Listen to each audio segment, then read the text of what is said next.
কেন বলা হচ্ছে 20 জন মারা গেছে? প্রমাণ লাগবে আপনার? আর্মি যে ইয়া করছে, দেখেন আপনি প্রমাণ নেন, ভিডিও সব প্রমাণ দিতেছি। এই যে কেন আর্মিরা কেন গায়ে হাত তুলবে? কেন আর্মি কেন মারবে, গায়ে হাত তুলবে কেন? কেন এটা ধামাচাপা দেওয়া হবে? এতজন স্টুডেন্ট মরছে এখানে, কেন ধামাচাপা দেওয়া হবে? উত্তর কই? কেন মরবে এতজন স্টুডেন্ট, কেন ধামাচাপা দেওয়া হবে? যে বিমানটা চায়না গ্রাউন্ডেড করে দিছে, ওইটা কেন আমাদের সেকেন্ড হাইস্ট পাওয়ারফুল বিমান হবে? ফার্স্ট হাইস্ট পাওয়ারফুল হলো MiG-29, কেন সেকেন্ড এটা হাইস্ট হবে? কেন বাংলাদেশ এতদিন কি করছে, উন্নত হয় নাই কেন? কেন আমারই ভাই বোন, আমারই সন্তান, তারা আজকে এত একটা দুর্ঘটনার ভিতরে পড়েছে? যারা তো মরে গেছি, আর যারা বেঁচে আছে তাদের রক্তের প্রয়োজন, ব্লাডের প্রয়োজন। এটা কালকে নিউজ দেখেছি রাত্রে, দেখার পরে সকালবেলা আর স্থির থাকতে পারিনি। আমি সব হিজলা জনগোষ্ঠীকে ফোন দিয়েছি, আমার ভাই বোনদেরকে, সবাই একত্রিত হয়েছি। আরো আসতেছে, মাত্র 200-র উপরে আসছে। তার ছেলের হাত ধরে পাগলের মতো ছুটতেছে, খুঁজতেছে, মানে তার 2 সন্তান, ছেলেকে খুঁজে পাইছে, ছোট মেয়েটাকে পাচ্ছে না, ক্লাস 3-তে পড়ে, তাকে পাচ্ছে না, বারবার আগুনের দিকে যাইতে চায়, আর আর্মিরা ওনারে আটকায় রাখতেছে। এর মধ্যেই কে জানি এসে বললো, আর দৌড়ে যায়, দেখে যে ক্যান্টিনের সামনে তার মেয়ে দাঁড়ায় রয়েছে, মাথাটা ফেটে গেছে, রক্ত বের হচ্ছিল। দেখেন আল্লাহ তার হায়াত দিয়ে দিছে, কিন্তু যাদের মৃত্যু যেভাবে লেখা ছিল ওইভাবে তো হয়ে গেছে। 19 তারিখে জামাতে আমির সাহেব একটা কথা বলছিল, খুবই মূল্যবান কথা, যার যেখানে মৃত্যু লেখা আছে ঠিক সেখানেই মরবে। আমার মৃত্যু যখন লেখা আছে, যে টাইমে লেখা আছে, ওর 1 মিনিট কি 1 সেকেন্ড আগেও আমি মরবো না। কি বলবো আর কি বলার এই বাংলাদেশকে নিয়ে? কারা, কোন জেহেলরা আমাদেরকে অন্ধকারের কারাগারে রেখে গিয়েছে এই 54 বছর যাবৎ? আমরা মেডিকেল সায়েন্স থেকে যতটুকু জানি যে একটা মানুষের শরীরে যদি 45% বা তার বেশি পুড়ে যায় তাহলে তার বাঁচার সম্ভাবনা কম, এবং যখন পুড়ে যায় তখন কিন্তু সে বোঝে না। সে দেখা যায় যে সে হাঁটতে পারতেছে, চলতে পারতেছে, তার সেন্স আছে, কিন্তু ঝামেলাটা শুরু হয় যখন এই ঘাগুলো শুকানো শুরু করে, বিশেষ করে কণ্ঠনালীর ভিতর যদি একটু পুড়ে যায় তাহলে ওই রোগীকে আর বাঁচানো যায় না। আচ্ছা, আপনারা কি কেউ কি বলতে পারবেন যে আমাদের বাংলাদেশের মানুষ মানুষ হবে কবে? আমাদের বাংলাদেশের মানুষ মানুষ হবে কবে? এই যে আপনারা সকলে জানেন, গতকাল যে দুর্ঘটনাটি ঘটে গেল বিমান বিধ্বস্ত হয়ে, উত্তরায় ওই বিমান বিধ্বস্ত হওয়ার, অর্থাৎ মাইলস্টোন স্কুলের আশেপাশের দোকানগুলো এবং রিক্সাওয়ালাগুলো তারা এটা কি শুরু করলো? এটা কি শুরু করলো? রিক্সা ভাড়া মুহূর্তের মধ্যে বেড়ে গেল, দোকানের জিনিসপত্রের দাম মুহূর্তে বেড়ে গেল, পানির দাম মুহূর্তে বেড়ে গেল। আশা আমাদের দেশের মানুষ মানুষ হবে কবে রে ভাই? মাঝে মধ্যে বলতে হয় যে যদি এরকম খবর পাওয়া যায় যে আগামী শুক্রবার দেশে কিয়ামত হবে বা পৃথিবীতে কিয়ামত হবে, তাহলে আমার বিশ্বাস কাফনের কাপড়ের দাম বাড়িয়ে দেওয়া হবে আমার এই সোনার বাংলাদেশে। তাহলে আপনারাই বলুন যে দেশের মানুষ মানুষ হবে কবে? নামটা দিয়েছি আমরা সোনার বাংলাদেশ, আসলে কি সোনার বাংলাদেশ? গতকাল যে ঘটনাটি ঘটেছে, এখানে আরেকটা নতুন চাঞ্চল্য সৃষ্টি হয়েছে। বলা হচ্ছে যে এই ঘটনাটি আগেই একটা ফেসবুক স্ট্যাটাস দিয়েছে, রহস্যময় একটা Facebook status, social media viral. তাহলে এটা কি পরিকল্পিতভাবে এটা করা হয়েছে? তাহলে কি এটা দুর্ঘটনা নাকি আসলে হত্যা? অন্যদিকে আবার শিক্ষার্থীরা দাবি তুলছে আর্মির লোকেরা নাকি একটা জিনিস লুকাচ্ছে, সেটি হলো শিক্ষার্থীদের মরদেহের লাশের গণনা। শিক্ষার্থীরা বলছে 200-র উপরে শিক্ষার্থী মারা গিয়েছে। অন্যদিকে সাংবাদিকদের খবরে প্রচার হচ্ছে এ যাবৎ প্রায় 31 জন মৃত্যুবরণ করেছে। আসলে কতজন দাবি করছে শিক্ষার্থীরা?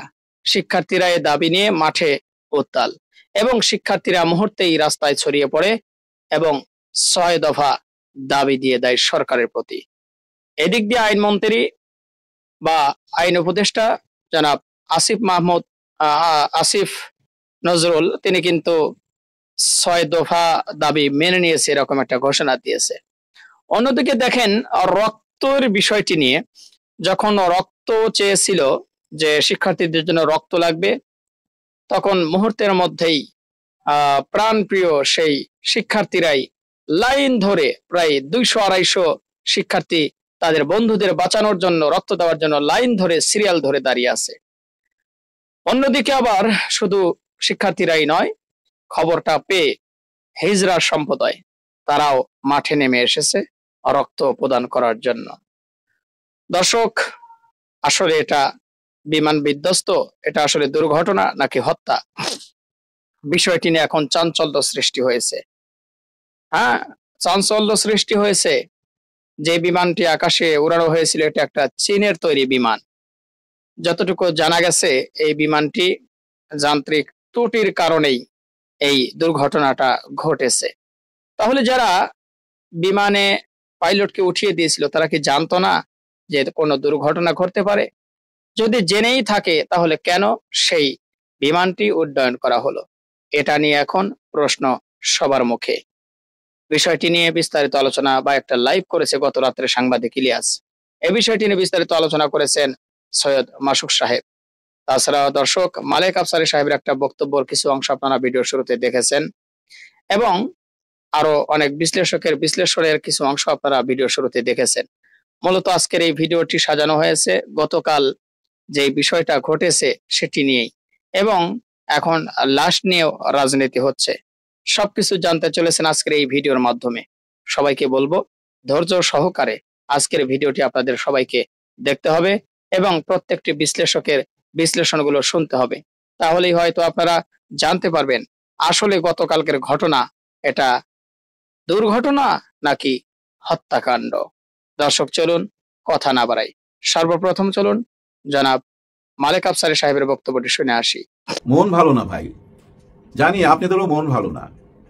মাইলস্টোন স্কুল অ্যান্ড কলেজে আহারে, ওরা তো জানতোই না না আজকেই তাদের মৃত্যু। একটা সময় ছুটি হয়ে যায় জানেন, আর ঠিক 1:06 এই জেট প্লেনটা আকাশে উড়ে। পাইলট ছিল তৌফিক সাগর। ওনার প্রথম দিন কিন্তু একা আকাশে উড়া। এর আগে বহু ঘন্টা উঠছে উনি, কিন্তু প্রশিক্ষক পাশে ছিল। আজকে উনি একাই আকাশে উড়বে। আকাশে উড়ার স্বপ্ন তার পূরণ হবে আজকে। এর জন্য হয়তো তার মা বাবা কত কষ্ট করছে, কত লেখাপড়া করতে হয়েছে এই জায়গায় আসতে যায়, কেরিয়ার গড়া, তাই না? আকাশে উঠলো, কিন্তু ঠিক 1:06 উঠলো। 12 মিনিট পরই ওই মাইলস্টোন স্কুলের ঠিক গেটটার সামনে, মানে যেখান দিয়ে সিঁড়ি, ওই সিঁড়ির সামনে যায় আছাড় খায়া পড়ে। নিচের তলায় ছিল 2য় শ্রেণী আর 4র্থ বা 5ম শ্রেণীর ক্লাস, আর উপরে 3য় আর 4র্থ শ্রেণীর এরকম ক্লাস চলতেছিল। না, ক্লাস চলতেছিল না, ছুটি হয়ে গেছে। মানে 10-20 মিনিট আগেই ছুটিটা হয়েছে। অনেকে চলে গেছে, অনেকে মা বাবার জন্য অপেক্ষা করতেছিল। ওই টাইমে এই ঘটনা। আর সাথেই ছিল টিচারদের রুম, ওনারা ওইখানে বিশ্রাম নিচ্ছিল বা কথা টথা বলতেছিল ওই টাইমে। আবার সাথে কিন্তু ছিল ক্লাস 8-7 এর ক্লাস, ওইখানেও যায় আঘাত হানছে। ভাই ব্যাপারটা হয়েছে কি জানেন, যখন কোনো প্লেন অ্যাক্সিডেন্ট হয় ওইটার যে তাপ থাকে, আগুন, ওই যে তেলের টাঙ্কিটা যখন বাস্ট হয় ভাই, বুঝছেন, ওই যে তাপমাত্রাটা ওটা ভয়াবহ। তো 1000 থেকে 1500 ডিগ্রি তাপমাত্রা বেড়ে যায়। আমরা যে সাধারণত এই যে পানি গরম করি, চা বানাই, 100 ডিগ্রি তাপমাত্রায় কিন্তু পানি টকবক করতে থাকে, 100 ডিগ্রিতেই। আর 300 ডিগ্রিতে ওই যে মাংস টাংস রান্না হয়ে যায়। আর ওইটা ছিল 1000 থেকে 1500 ডিগ্রি তাপমাত্রা। ভাবা যায়, মানে ওই আগুনের তাপেই না সব ঝলসে গেছে।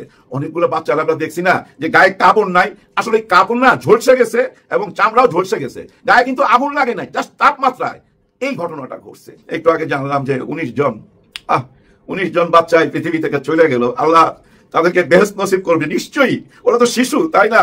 কিন্তু ওদের মা বাবা কিভাবে যে কষ্ট সহ্য করবে ভাবেন একবার। আমরা ওইটা ফিল করতে পারব না ভাই, যার যায় সে বুঝে, সে বুঝে। এক মাকে দেখলাম তার ছেলের হাত ধরে পাগলের মতো ছুটতেছে, খুঁজতেছে, মানে তার 2 সন্তান, ছেলেকে খুঁজে পাইছে, ছোট মেয়েটাকে পাচ্ছে না, ক্লাস 3-তে পড়ে, তাকে পাচ্ছে না, বারবার আগুনের দিকে যাইতে চায়, আর আর্মিরা ওনারে আটকায় রাখতেছে। এর মধ্যেই কে জানি এসে বললো, আর দৌড়ে যায়, দেখে যে ক্যান্টিনের সামনে তার মেয়ে দাঁড়ায় রয়েছে, মাথাটা ফেটে গেছে, রক্ত বেরোচ্ছিল। দেখেন আল্লাহ তার হায়াত দিয়ে দিছে, কিন্তু যাদের মৃত্যু যেভাবে লেখা ছিল ওইভাবে তো হয়ে গেছে। 19 তারিখে জামাতে আমির সাহেব একটা কথা বলছিল, খুবই মূল্যবান কথা। যার যেখানে মৃত্যু লেখা আছে ঠিক সেখানেই মরবে। আমার মৃত্যু যখন লেখা আছে, যে টাইমে লেখা আছে, ওর 1 মিনিট কি 1 সেকেন্ড আগেও আমি মরবো না। ওইটা বলেই তো আবার এই যে বক্তব্যটা দিল 19 তারিখে। আর ওই বাচ্চাদের মৃত্যু হতে এইভাবেই লেখা ছিল। আমি হয়তো সহজভাবে বইলা ফেলাইতেছি ভাই, কিন্তু যার গেছে তার তো বুকটা ফাইটা যাইতেছে ভাই। কিছুই করার নাই, আল্লাহর বিধান কিভাবে বদলাবেন। সবাই গেছে দেখতে, রাজনীতিবিদরাও গেছে, ফখরুল সাহেবকে দেখলাম ওইখানে। তবে একটা জিনিস খেয়াল করছেন আপনারা, সেনাবাহিনীর ভূমিকা পাগলের মতো ছুটতেছিল চারিদিকে। দেখেন ওইদিকে তো আগুন, নামতে পারবে না, সিঁড়ির কাছেই তো ওই বিমানটা পড়ছে। এদিক দিয়ে বুঝছেন ওই যে রড গুলা ভাঙ্গা ওগুলোকে জোড়া দিয়া ওর উপরে কাপড় না কি জানি ফেলছে, আর সব বাচ্চাগুলোরে নামাইতেছিল ভাই, একটা নামাইতেছিল, কারণ ওদিক থেকে তো ধোয়া আর আগুনের তাপ। চিন্তা করেন, সেনাবাহিনী জান দিয়া ফেলাইছে ভাই, জানটা দিয়া ফেলাইছে। দেখেন ওই যে হাসপাতালের সামনে ওইখানেও সেনাবাহিনী চিৎকার দিয়ে বলতেছে যে কে কে রক্ত দিবেন, এদিকে লাইনে আসেন। ওনারা না চেষ্টা করতেছে, এবং সেনাবাহিনীর অনেকেই রক্ত দিতে চলে আসছে, জনগণ ভাই চলে আসছে।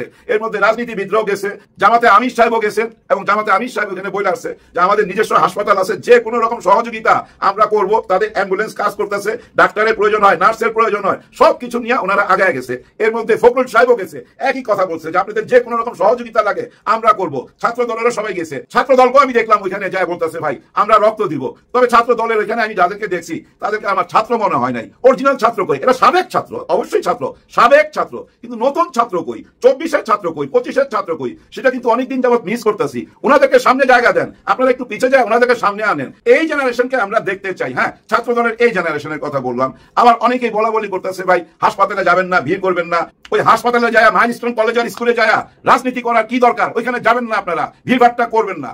কথা ঠিক আছে আপনাদের, কিন্তু ভাই না গেলেও তো বিপদ। শাকের করাত তো ভাই, রাজনীতি হলো শাকের করাত, যাইতেও কাটবে আইতেও কাটবে। এখন না গেলে তো আবার বলবে যে অমুক দল আসলো না, অমুক দল আসলো না, এরা কি মানবিক না, এরা কি মানুষ না, এদের কোনো মানবিক জ্ঞান নাই, এইসব কথা তো বলবেন ভাই, লেখালেখি হবে, আমরা তো কাউরে ছাড় দেই না, ওই জন্য যাইতে হয়। তারেক রহমান সাহেবও খোঁজ নিছে, আমাদের প্রধান উপদেষ্টা ডক্টর ইউনূস স্যারও গভীর শোক প্রকাশ করছে, এবং সরকার প্রতিটি মুহূর্তে খোঁজ খবর রাখতেছে। আমাদের মিলিটারি ভাইরা ওইখানে স্পটে এখনো আছে ভাই। এই আর্মি বাহিনী কিন্তু একটা ইমেজ চেঞ্জ হয়েছে কোথা থেকে জানেন? গোপালগঞ্জ থেকে। আমাদের ভিতরে একটা নেগেটিভ ব্যাপার চলে আসছিল যে আর্মি ডেভিল হান্ট নিয়ে মাঠে আছে, তারপরেও কেন অপরাধ থামতেছে না, এগুলো নিয়ে আমাদের অনেক আক্ষেপ ছিল। কিন্তু গোপালগঞ্জের ঘটনায় আর্মি কিন্তু সেই ইমেজটা আবার ফেরত পাইছে, যেভাবে তাদেরকে বাঁচায় ওইখান থেকে নিয়ে আসলো। দেখেন ভাই ব্রাদার, গোপালগঞ্জে কিন্তু একটা মৃত্যুর ফাঁদ পাতা হয়েছিল। কাদের জন্য?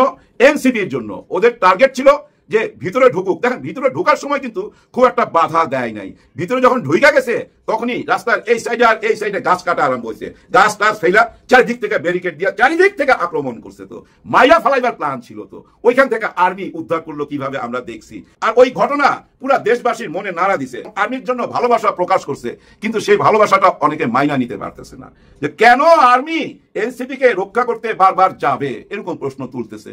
আমি আজকেও দেখলাম এই যে জিল্লুর রহমান সাহেব, উনি নিজের একটা ইউটিউব চ্যানেল আছে, ওইখানে বলতেছে, উনি অনেক বড় একজন সাংবাদিক, কিন্তু ওনার মনের মধ্যে না শিশুদের মতো প্রশ্ন, হ্যাঁ খুব শিশুসুলভ প্রশ্ন আমি মনে করি।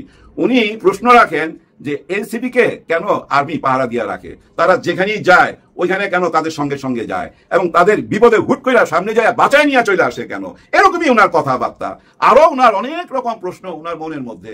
দেশ কোন দিকে যাচ্ছে, এই যে জামাতে ইসলাম এত বড় শো ডাউন করলো, এর পিছনে কি কি উদ্দেশ্য থাকতে পারে। মূল কথা কি জানেন, আমি সরাসরি বলি, ওনার মনের মধ্যে প্রশ্ন যাচ্ছে কি রে, ক্ষমতা তো যাওয়ার কথা বিএনপি, এই যে 19শে জুলাই পরে কেন এত প্রশংসা জামাতে ইসলামের, এবং জামাতে ইসলাম তো এখনো ক্ষমা চায় নাই। হ্যাঁ, উনি প্রশ্ন করতেছে, ওনার কন্টেন্টটা দেখেন, উনি বলতেছে জামাতে ইসলাম যে 71 সালে ধর্ষণ করলো, মানুষ হত্যা করলো, আমি সরাসরি বলতেছি ভাই, সেগুলোর জন্য তো কোনো বিচার হইলো না, কোনো ক্ষমা চাইলো না। উনি প্রশ্ন করতেছে, চিন্তা করেন, গত 54 বছর তো এই বিচার হইতেছে, চলতেছে, ফাঁসি হয়েছে, শাহবাগ থেকে ফাঁসি চাইয়া সে ফাঁসিও তো হয়ে গেছে।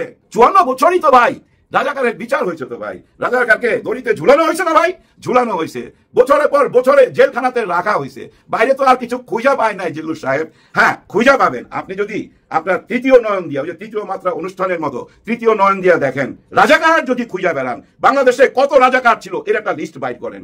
এই রাজাকারের লিস্ট থেকে আপনি দেখবেন 60% রাজাকার আওয়ামী লীগের সাথে ছিল, ওদের কারো না কারো আত্মীয় ছিল, কেউ বিয়াই ছিল, কেউ মেয়ের জামাই ছিল, বা মেয়ের শ্বশুর ছিল, এরকমই তো ছিল। আরো পাবেন, আপনি আরো পাবেন রাজাকার। আপনি কি বিএনপিতে খুঁজলে রাজাকার পাবেন না? পাবেন তো, হ্যাঁ আরো পাবেন।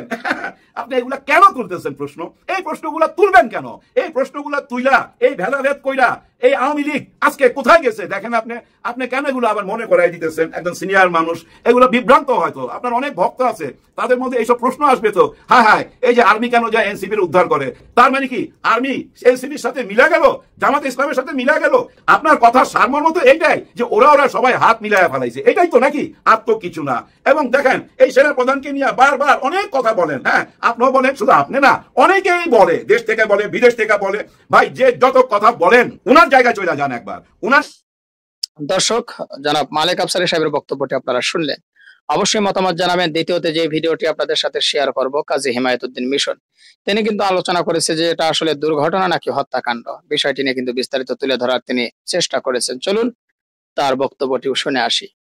দর্শক, গতকাল একটি প্রশিক্ষণ বিমান উত্তরার মাইলস্টোন কলেজে বিধ্বস্ত হয়েছে এবং সেই বিধ্বস্তের ঘটনায় বহু হতাহত হয়েছে। বিধ্বস্ত বিমানের পাইলট তৌকির ইসলাম মারা গিয়েছেন এবং সর্বশেষ পাওয়া খবর অনুযায়ী মাইলস্টোন কলেজের 20 শিক্ষার্থী মারা গিয়েছেন এবং প্রায় 150 থেকে 200 জনের মতো গুরুতর দগ্ধ অবস্থায় বার্ন ইউনিটে ভর্তি আছেন। আমরা মেডিকেল সায়েন্স থেকে যতটুকু জানি যে একটা মানুষের শরীরে যদি 45% বা তার বেশি পুড়ে যায় তাহলে তার বাঁচার সম্ভাবনা কম, এবং যখন পুড়ে যায় তখন কিন্তু সে বোঝে না। সে দেখা যায় যে সে হাঁটতে পারতেছে, চলতে পারতেছে, তার সেন্স আছে, কিন্তু ঝামেলাটা শুরু হয় যখন এই ঘাগুলো শুকানো শুরু করে। বিশেষ করে কণ্ঠনালীর ভিতর যদি একটু পুড়ে যায় তাহলে ওই রোগীকে আর বাঁচানো যায় না। তবে হয়াত মৌতের মালিক রাব্বুল আলামিন তিনি সবাইকে সুস্থ করে দিন। আমি গভীর শোক প্রকাশ করতেছি। আমি নিহতদের পরিবারের প্রতি সমবেদনা জ্ঞাপন করতেছি এবং যারা হসপিটালে আছে তারা যেন সুস্থ হয়ে যায়, রাব্বুল আলামিনের কাছে এটাই প্রার্থনা। আমরা রানা প্লাজা দুর্ঘটনার পর থেকে এইরকম ব্যাপক হারে মৃত্যু দেখিনি। হ্যাঁ, গত বছর জুলাইতে আমরা দেখেছি, সেটা তো ছিল হাসিনা নির্দেশে পুলিশের গুলিতে, কিন্তু দুর্যোগে মৃত্যু রানা প্লাজার পরে এরকম আর হয়নি। এবং এই দুর্ঘটনা হওয়ার পরে সবার মনে একটাই প্রশ্ন যে এটা কি নিছক দুর্ঘটনা নাকি কোনো ষড়যন্ত্র। দর্শক, আজকের আলোচনায় সেই বিষয় নিয়ে অবতারণা করবো এবং আমরা বিভিন্ন বিষয় ঘেটে বোঝার চেষ্টা করবো যে আসলে এটা দুর্ঘটনা নাকি ষড়যন্ত্র। দেখুন, দুর্ঘটনার কবলে পড়া বিমান F7 মডেলের এই বিমানটি নির্মিত হয়েছে 1944 সালে। সেই 1944 সালের বিমান দিয়ে আপনি এখনো চলতেছেন। যেখানে F-35 মতো অত্যাধুনিক বিমান বের হয়ে গেছে, সেখানে আপনি সেই 1944 সালের F7 বিমান দিয়ে চলছেন। এখন অনেকে দায়ী করতেছেন বিমান বাহিনীর প্রধান হাসান মাহমুদ খানকে। এখন বর্তমান বিমান বাহিনীর প্রধান হাসান মাহমুদ খান, যাকে শেখ হাসিনা নিয়োগ দিয়ে গিয়েছেন জুন মাসে পালিয়ে যাওয়ার কয়েক মাস আগে, এখন সবাই তাকে ব্লেম করতেছে। তিনি নাকি দুর্নীতি করেছেন, স্বজনপ্রীতি করেছেন, তিনি নাকি আজকে 200 বাচ্চা মারা গিয়েছে সেই বাচ্চাদের লাশ গুম করেছেন। আমি দায়িত্ব নিয়ে আপনাদেরকে বলতে পারি যে একটা বাচ্চার লাশও গুম হয়নি, প্রত্যেকটা লাশ দেওয়া হয়েছে এবং প্রত্যেকটা আহতকে বার্ন ইউনিটে নিয়ে যাওয়া হয়েছে। এখন আপনারা এই হাসান মাহমুদ খানের দোষ দিতেই পারেন, কিন্তু সব দোষ কি হাসান মাহমুদের? সরকারের কোনো দোষ নাই। স্বাধীনতার পর থেকে যতগুলো সরকার আসছিল, সেই বঙ্গবন্ধু সরকার থেকে শুরু করে বর্তমানে ইউনূস সরকার পর্যন্ত কোনো সরকারি বিমান বাহিনীর আধুনিকায়নে তেমন কোনো প্রচেষ্টা গ্রহণ করেনি। হয়তো শেখ হাসিনার দোষ বেশি, কারণ তিনি বেশি দিন ক্ষমতায় ছিলেন। ইউনূসের দোষ কম, কারণ তার সরকারের বয়স এক বছর হয়নি।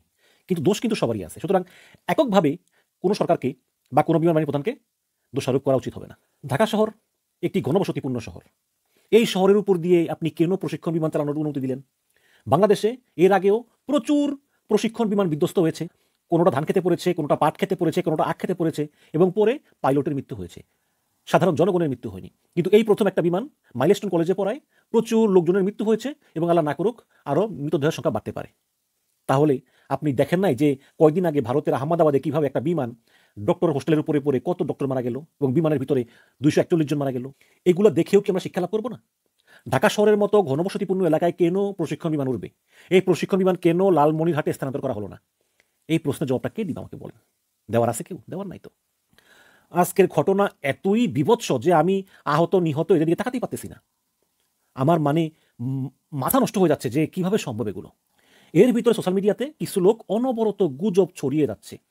অনেকে এমন এমন পিকচার দিচ্ছে সোশ্যাল মিডিয়াতে যেগুলোর সঙ্গে বাস্তবে মাইলস্টোন কলেজের বিমান দুর্ঘটনার কোনো সম্পর্ক নেই, এগুলো ভিন্ন ভিন্ন।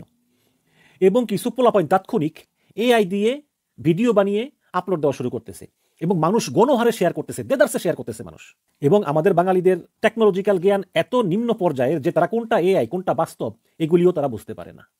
তারা সুযোগ পেলেই সমালোচনা করে, সুযোগ পেলেই হুমড়ি খেয়ে পড়ে। সোশ্যাল মিডিয়াতে এমন বহু পেজ আছে, এসব পেজগুলো অনবরত গুজব ছড়ায়। তেমনই একটা পেজ অ্যানোনিমাস মেইন পেজ। তো এই অ্যানোনিমাস মেইন পেজে তারা এটা ইংলিশে লেখে এবং এটা বাংলাদেশ ভিত্তিক না, এটা ওই আফ্রিকান ভিত্তিক একটা ফেসবুক পেজ। ওরা প্রতিদিন বলে যে আজকে অমুক জায়গায় বিল্ডিং ভেঙে পড়বে, কালকে অমুক জায়গায় প্লেন ভেঙে পড়বে, একটা না একটা মিলেই যায়। ওই যে এক গ্রামে 2 ভাই ছিল, এক ভাই বলতো আজকে বৃষ্টি হইব, আরেক ভাই বলতো আজকে বৃষ্টি হইব না, এক ভাই না এক ভাইয়ের কথা মিলতোই। তো এরকম একটা অ্যানোনিমাস পেজ তারা লিখেছে যে এই school building will collapse, living lots of kids lifeless, we see a terrible disaster fast coming, this will be as a result of poor maintenance. মানে এইটা পুয়ার মেনটেনেন্সের কারণে হইব, বিমান দুর্ঘটনার কারণে এটা কিন্তু বলে নাই। Maintenance on the building, we shall do everything in our power to avoid this terrible catastrophe we have seen coming. তো এগুলো হচ্ছে আপনার এই যে ধান্দাবাজ আছে না, ধান্দাবাজ, ওরা নাকি চেষ্টা করতেছে যাতে এটা না ঘটে। কীভাবে চেষ্টা করতেছে? তো এরকম প্রচুর পেজ আপনি সোশ্যাল মিডিয়াতে পাবেন। এই পোস্ট তারা যেদিন করলো সেদিনই যদি বিশ্বের কোনো একটা জায়গায় ওই রিলেটেড কোনো দুর্ঘটনা ঘটে, এবং তারা ফেসবুকে যে পোস্ট করে যে বিমান দুর্ঘটনার কবলে পড়বে বা স্কুল দুর্ঘটনা কবলে পড়বে বা বিল্ডিং ধসে পড়বে, যদি বিশ্বের কোনো জায়গায় ঠিক সিমিলার কোনো দুর্ঘটনা ঘটে তাহলে তারা সেটার ক্রেডিট নেয় বলেছিলাম না। এবং তারা অনবরত এইসব পোস্টগুলো দিয়েই যায়। কিন্তু মনে করেন যে পুরো বছর ধরে এরকম ভুয়া পোস্ট দিলে একদিন না একদিন তো মিললেই, তাই না? সেটাই হয়েছে এখানে। এবং এটা নিয়েই মনে করেন আমাদের বাংলাদেশিরা গুজবের বন্যা, ভাই কিভাবে সম্ভব, ভাই কিভাবে সম্ভব, এরা কিন্তু এটা বলছিল ভাইটা ইংলিশে লেখছে একটা ফেক পেজ, এই ফেক পেজ প্রতিদিন 10-12টা করে পোস্ট দেয় যে আজকে বিমান পড়বে, আবার একই পেজে প্রথম পরে বলবে আজকে বাড়ি ভেঙে পড়বে, আবার বলে আজকে লঞ্চ ডুববে, ইত্যাদি ইত্যাদি। বাঙালি সবসময় গল্প পছন্দ করে। এই যে গল্প যে 200 লাশ লুকাইছে, ভাই কই লুকাইছে 200 লাশ কে লুকাবে? লাশ লুকে সরকার লাভটা কি? আবার দেখেন কেউ বলে ইউনুসের পদত্যাগ করতে হবে, এগুলি আমেরিকার চক্রান্ত, কেউ বলতেছে ভারতের রয়ের চক্রান্ত, কেউ বলতেছে শেখ হাসিনার চক্রান্ত। ভাইরে এগুলো কারো চক্রান্ত না, আমি দায়িত্ব নিয়ে বলছি এগুলো কারো চক্রান্ত না। এটা একটা যান্ত্রিক দুর্যোগ এবং এই যান্ত্রিক দুর্যোগের কারণেই এই ঘটনা ঘটেছে। বাংলাদেশের এই মুরিটিন মার্কা বিমানগুলোর কোনো মেনটেনেন্স করা হয় না। এই বিমানগুলো চলে আল্লাহ চালায় বলে, ওই যে বলে না যে আল্লাহর মাল আল্লাহ চালায়, এই বাংলাদেশের এই প্রশিক্ষণ বিমানগুলো হচ্ছে আল্লাহর মাল। এগুলো কখনোই মেনটেন করা হয় না। এগুলো প্রতিদিন চালায়, চালানোর পর রেখে দেয়, আবার চালায়, আবার রেখে দেয়, আবার চালায়, আবার রেখে দেয়। তা না হলে 1944 সনে আবিষ্কৃত হওয়া যে বিমান, সেই বিমান কি এখনো চলার কথা না তো, কিন্তু সেই বিমানই চলতেছে। আজকে দুর্ঘটনার পরেই জামাতার আমি ডক্টর শফিকুর রহমান এবং বিএনপির মহাসচিব মির্জা ফখরুল ইসলাম আলমগীর গিয়েছেন। আমি মনে করি ওনাদের যাওয়া ঠিক হয়নি, ওনাদের সঙ্গে আরও অনেকে গিয়েছেন এবং এতে কিন্তু বার্ন ইউনিটের স্বাভাবিক কার্যক্রম ব্যাহত হয়েছে। কারণ একটা রোগীর শরীরে চামড়া যখন পুড়ে যায় তখন সেখানে ইনফেকশনের সম্ভাবনা বেশি থাকে এবং সেই ইনফেকশন যত বেশি মানুষ যায় ততই বেশি ইনফেকশন ছড়ানোর সম্ভাবনা থাকে। এটা ওনাদের মতো সিনিয়র নেতাদের বোঝা উচিত ছিল। যাই হোক, গিয়েছে, আমাদের আরও সাবধান হতে হবে। দুঃখের সঙ্গে বলতে হচ্ছে যে এই পুরো বাঙালি জাতিটাই হচ্ছে গুজব প্রিয় জাতি। দর্শক, এবার আমরা আরো একটি ভিডিও আপনাদের সাথে শেয়ার করতে চলে এসেছি, সেটা হলো লাশের রাজনীতি। সাংবাদিক ইলিয়াস হুসাইন গতকাল রাত্রে একটা কি বলে লাইভ করেছে এই বিষয়টা নিয়ে। সে বিষয়টি নিয়ে কিন্তু সংক্ষেপে তুলে ধরেছে জনাব সৈয়দ মাসুক। চলুন সর্বশেষ ভিডিওটিও দেখে আসি। প্রিয় দর্শক, আজকে আমি সাংবাদিক ইলিয়াস হুসেন ভাইয়ের ভেরিফাইড ফেসবুক আইডিতে আজকে যেই বিমানটি দুর্ঘটনায় আমাদের সন্তানদের জীবন গেল, পাইলটের জীবন গেল, কি কারণে গেল, এই নিয়ে তিনি বিস্তারিত লিখেছেন। আমি ওনার ভেরিফাইড আইডির লেখাটা আপনাদের সাথে এখন শেয়ার করব। তার আগে বাস্তবে মাঠে একটি আমাদের সন্তানের বয়সের 14-15 বয়সের একটি মেয়ে সাক্ষাৎকার দিচ্ছিলেন একটি টেলিভিশনে। আমি তার মুখ থেকে দুর্ঘটনার বাস্তবতা সে দেখেছে, একটু তার বাস্তবতা শুনে নেই, তারপরে আমি ইলিয়াস হুসেন ভাইয়ের বক্তব্যটা আপনাদের সামনে তুলে ধরবো। খুবই ভয়াবহ ছিল। ওইখানে আসলে যুদ্ধ বিমানটা আর কি চলাচল করতেছিল, ওটা মনে চালাই দেখতেছিল। ঠিক সময় মনে বিমানের অবস্থা মানে কোনো কারণ দিয়ে খারাপ অবস্থা ছিল কি, ওনার মানে ইমার্জেন্সি ল্যান্ড করতে চাইছিল মাঠের দিকে, বাট ওনার মাঠের দিকে ল্যান্ড করতে না পেরে ওই যে বিল্ডিং এর সাথে ক্র্যাশ খাইছিল। তো ওই মুহূর্তে মানে খুবই বাজে অবস্থা হয়েছিল। ওইখানে যেহেতু ছোট ছোট বাচ্চাদের ক্লাস হচ্ছে, ওই ক্লাসের মধ্যে মানে ছুটি টাইম প্রায় হয়ে আসছিল। তো ওইখানে অনেক স্টুডেন্ট অন দ্য স্পট প্রায় 12 জনের মতো মারা গেছে। তারপর ধীরে ধীরে এখন পর্যন্ত শোনা গেছে প্রায় 30 জনের মতো স্টুডেন্ট মারা গেছে। তাছাড়া এখানে আসার পর আমি দেখছিলাম প্রায় 35 থেকে 36টার মতো অ্যাম্বুলেন্স যাচ্ছে, ইমার্জেন্সি অনেক রোগী গেছে। আপনারা এতক্ষণ শুনছিলেন আমাদের মেয়ের সমান একটি বাচ্চা মেয়ের মুখ থেকে কিভাবে দুর্ঘটনাটি ঘটেছে, কিভাবে সে নিজ চোখে দেখেছে। মাইলস্টোন স্কুল এন্ড কলেজেরই ছাত্রী সে, তার মুখ থেকে কথাগুলো আপনাদেরকে শেয়ার করলাম।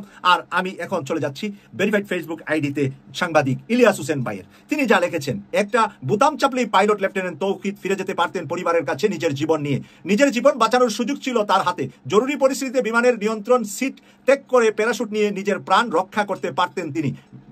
বিধ্বস্ত হওয়ার আগে ফাঁকা জায়গা নেওয়ার চেষ্টা করেছিলেন শেষ মুহূর্ত পর্যন্ত। পাইলট শেষ মুহূর্ত পর্যন্ত প্লেনটা শহর থেকে বাইরে নেওয়ার জন্য চেষ্টা করেছিলেন। আর শহরের উপরে কেন যুদ্ধ বিমান দিয়ে প্রশিক্ষণ নেওয়া হয়েছে, এর উপরে বিশ্লেষণটা আমি শেষ করব ভিডিওর শেষে গিয়ে।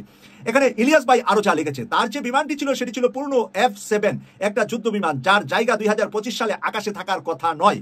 শুধু সেটি উড়ছিল কারণ দুর্নীতি এখন উঠছে এই দেশের আকাশে, আর সেই দুর্নীতির ভার বইতে হয়েছে এই প্রজন্মকে। কঠিন এবং সত্য কথা, 100% কারেক্ট কথা, 100% সঠিক কথা। এই জাতিকে কিভাবে দুর্নীতিবাজরা আমাদেরকে, আমাদের সন্তানদেরকে, আমাদের পরবর্তী জেনারেশন বাই জেনারেশনকে কিভাবে মানে পঙ্গু করে রেখে গিয়েছে। তারা শুধু দুর্নীতি করে টাকার পাহাড় দেশ থেকে দেশের বাহিরে, আর এক একজন রাজা বাদশা হয়ে, জমিদারের সন্তান হয়ে তারা চলবে আকাশে, আর মানুষ মাটির সাথে মিশে, দুলুর সাথে মিশে শেষ হয়ে যাবে। এটাই বাংলাদেশের রিয়েল এবং বাস্তবতা। এই রিয়েল বাস্তবতার উপরে আরো যা তিনি লিখেছেন। তৌকির আকাশে মারা যাননি, তিনি মরে গিয়েছেন অনেক আগে, যেদিন বাজেট চুরি হয়েছিল, যেদিন সিদ্ধান্ত হয়েছিল 1976 সালের বাতিল বিমান দিয়ে চলছে আধুনিক যুগের প্রশিক্ষণ। এই তৌকির আজকে মারা যান নাই, সে বহুত আগেই মারা গিয়েছে। কারণ এই তৌকিরের মতো বহু তৌকিরের জীবন ইতিমধ্যে হারিয়েছি আমরা সেই যুদ্ধের বিমান প্রশিক্ষণে। আমরা এরপরে তিনি লিখেছেন, উত্তরায় বিমান বিধ্বস্তের এই ভয়াবহ ঘটনা শুধু তৌকির নন, প্রাণ হারিয়েছে আরো অনেকে। তাদের সবার আত্মার মাগফিরাত কামনা করছি। আমরা গভীরভাবে শোকাহত, তাদের পরিবার পরিজনের প্রতি জানাই আন্তরিক সমবেদনা। আহত যারা হয়েছে, আল্লাহ যেন তাদের দ্রুত সুস্থতা দান করেন, আর যেন কোনো তরুণ তৌফিককে একটা মরচে ধরা বিমানের সঙ্গে জীবন বিসর্জন দিতে না হয়। এটা সাংবাদিক ইলিয়াস হোসেন ভাইয়ের সর্বশেষ কথা। আমি সেখানে শুধু এতটুকু অ্যাড করছি, প্রিয় দেশবাসীর কাছে, প্রিয় দেশবাসী জেনে রাখুন, সত্যি কথাটা জেনে রাখুন যে এই বিমানগুলা পাকিস্তান আমলে, পাকিস্তানের সরকার দেশ ভাগ হওয়ার সময় যেগুলো আমাদের কাছে ফেলে রেখে গিয়েছে, সেই ফেলে রাখা যুদ্ধের বিমান দিয়ে এখনো বাংলাদেশ বিমান বাহিনী চলছে। চায়না কোথায় গিয়ে দাঁড়িয়েছে, পাকিস্তান পাশের দেশ, তাদের যুদ্ধক্ষেত্রে কোথায় গিয়ে দাঁড়িয়েছে, তুরস্ক কোথায় গিয়ে দাঁড়িয়েছে, আশেপাশের দেশগুলার উন্নয়ন, যুদ্ধের সরঞ্জাম আদি আমাদের সেনাবাহিনী, নৌবাহিনী, বিমান বাহিনীর কাছে যেভাবে আছে, এই সোনার বাংলাদেশকে পাশের একটি দেশ সারাটা জীবন চিবিয়ে চিবিয়ে চিবিয়ে রেখেছে। এবং যেই সরকারগুলা ইতিমধ্যে 54 বছরে এসেছে, ওরা আসলে লেংটি পড়া সরকার, তারা উলঙ্গ, তাদের কোনো চরিত্র নাই। তাদের চরিত্র শুধুমাত্র মেহরুম প্রেসিডেন্ট জিয়াউর রহমানের ছিল, যে মাত্র 4 বছর সময়ও রাষ্ট্র পরিচালনা করতে পারেন নাই। তাছাড়া মেরুদণ্ড সহ আর কোনো পুরুষ বা নারী বাংলাদেশের রাষ্ট্রীয় ক্ষমতায় আসেন নাই। এদের প্রত্যেকের মেরুদণ্ড ভাঙ্গা ছিল, ওরা পরের দেশের গুলাম ছিল, আমাদের রাষ্ট্রকে শুধু ছায়ার মতন পরিচালনা করছে। মুখ দিয়ে বলেছে অনেক কিছু, করে দেখাতে পারেন নাই, বা করার যোগ্যতাও তাদের ছিল না। এই প্রশিক্ষণ দেওয়ার মতন প্লেন আমাদের এর আগে কত আগ থেকে কিনা দরকার, এবং শুধু প্রশিক্ষণ দেওয়ার জন্যই কি শুধু প্লেনটা, নাকি এই প্লেনটা যুদ্ধের জন্য ব্যবহৃত হবে? তাই আপনার প্লেন যদি আপনার ঘরে ভেঙে পড়ে, আপনার বাড়ির ছাদের উপরে ভেঙে পড়ে, আপনার স্কুলের শিশু বাচ্চাদেরকে যদি আপনি মেরে ফেলেন, তাহলে এই যুদ্ধের বিমান দিয়ে পাশের দেশ, অন্য কোনো দেশ, আমাদের শত্রুদের সাথে মোকাবেলা করার মতন কি আছে আমাদের হাতে? 54 বছরের এই রাষ্ট্র ক্ষমতায় বিদেশে পাহাড়ের উপরে পাহাড় কিনেছে, বিল্ডিং এর উপরে বিল্ডিং কিনেছে, গাড়ির উপরে গাড়ি কিনেছে। তারা কি ভাবে নাই, তারা কি জানে না বাংলাদেশের সরকারের ভিতরে যারা রাষ্ট্রীয় ক্ষমতায় ছিলেন, যারা রাষ্ট্র পরিচালনা করেছে, তারা কি জানেন না আমাদের বিমান বাহিনীর হাতে কয়টা যুদ্ধের বিমান আছে? এবং এই যুদ্ধের বিমানগুলা দিয়ে এই ধরনের পাইলট বানিয়ে কোটি কোটি টাকা সরকারও যে খরচ করছে, তারা কোন জায়গায় তাদের যোগ্যতাটা কাজে লাগাবে? আপনি পাইলট বানালেন ভাঙ্গা চূড়া দিয়ে, কিন্তু আপনার যখন যুদ্ধের দরকার হবে, এই পাইলট কোন প্লেন দিয়ে যুদ্ধ করবে? প্রিয় দর্শক, সে কারণেই আমি সালতানাতে বাংলাদেশ নিয়ে কথা বলেছিলাম বেশ কিছুদিন আগে। যে পরিকল্পনাটা দিয়েছেন তার্কি প্রেসিডেন্ট এরদোয়ান বাংলাদেশকে, যে বাংলাদেশের ভিতরে তার্কি প্রেসিডেন্ট এরদোয়ান একটি তরুণ সমাজকে প্রশিক্ষণ দিয়ে উঠাতে চায়, যারা নাকি সালতানাতে বাংলা তৈরি করবে। বাংলা ভাষায় যে কটা স্টেট আছে, যে কটা রাষ্ট্রে ভারতের ভিতরে যে কটা রাজ্য আছে, সবগুলাকে সালতানাতে বাংলার ভিতরে ঢুকিয়ে বাংলা হবে একটি শক্তিশালী, বিশ্বের বুকে দাঁড়ানোর মতন একটি মুসলিম শক্তিশালী দেশ। আর এই দেশকে বিহাইন্ডে কাজ করে যাচ্ছে তার্কির প্রেসিডেন্ট এরদোয়ান। আল্লাহ ভালো জানেন আমরা কতদিন এই এরদোয়ানকে দুনিয়ার বুকে দেখতে পাবো, কারণ ওনারও বয়স হয়েছে, ডক্টর মোহাম্মদ ইউনূস সাহেবেরও বয়স হয়েছে, বেগম খালেদা জিয়ারও বয়স হয়েছে। বেগম খালেদা জিয়া দুইবার রাষ্ট্রীয় ক্ষমতায় এসেছিলেন, ওনার স্বামী সেনা অফিসার ছিলেন, কিন্তু আমরা এই বিমান বাহিনীর জন্য ওনার কাছ থেকেও ভালো কিছু পাইনি। কারণ এটার জন্য যে উনি দায়ী তা নয়, এটার জন্য যে যোগ্য মানুষ, যোগ্যতা সম্পন্ন মানুষ থাকা দরকার, বা এই বিমান উপরে বিমান এবং পর্যটক আমরা যে মন্ত্রী বানাই, তাদের যোগ্যতা, তাদের চিন্তা চেতনা, তাদের মেধা, এবং ভারত থেকে হু করলে তারা যদি পায়খানা প্রস্রাব নিজের বিছানায় করে দেয়, তারা তো এই যুদ্ধের সরঞ্জামাদি কিনতে পারবে না। এই সাহস বাংলাদেশে কখনো সাহসী মানুষ আসেন নাই বাংলাদেশ পরিচালনা করতে। শুধুমাত্র মরহুম প্রেসিডেন্ট জিয়াউর রহমানই এসেছিলেন, আর বাকি যারা এসেছিলেন প্রত্যেকেই ভারতের গুলামি করেছেন। ভারত যেভাবে বলেছে এভাবেই রাষ্ট্র চালিয়েছে। কেউ কেউ লোক দেখানোর মতো ডাল, মরিচ, কাঁচামরিচ, হলুদ নিয়ে তর্ক করেছে ভারতের সাথে। এই ছিল দর্শক আজকের ভিডিও। মূলত কয়েকটি ভিডিও নিয়ে আজকে আপনাদের সম্মুখে হাজির হয়েছিলাম। আশা করি সবগুলো ভিডিও দেখেছেন এবং সকল বিশ্লেষকের বিশ্লেষণগুলো আপনারা মনোযোগ সহকারে শুনেছেন। তো সবকিছু জানার পরে, বোঝার পরে কি জানলেন, বুঝলেন, অবশ্যই আপনাদের মূল্যবান মতামতটা ভিডিওর কমেন্ট বক্সে জানিয়ে দিন। আর হ্যাঁ, পারলে ভিডিওটা শেয়ার করে দিন। আর আমাদের এই channel Nasir Islamic media centre যদি আপনারা নতুন হন, প্রতিনিয়ত এই ধরনের সকল প্রকার নিত্য নতুন আপডেট খবরগুলো পেতে আমাদের এই চ্যানেলটি সাবস্ক্রাইব করে আমাদের সাথে থাকুন। ইতিমধ্যে যারা অলরেডি সাবস্ক্রাইব করে দিয়েছেন, সবাইকে অসংখ্য ধন্যবাদ জানিয়ে ভিডিওটি এখানে শেষ করছি। ভালো থাকবেন সবাই। আল্লাহ হাফেজ।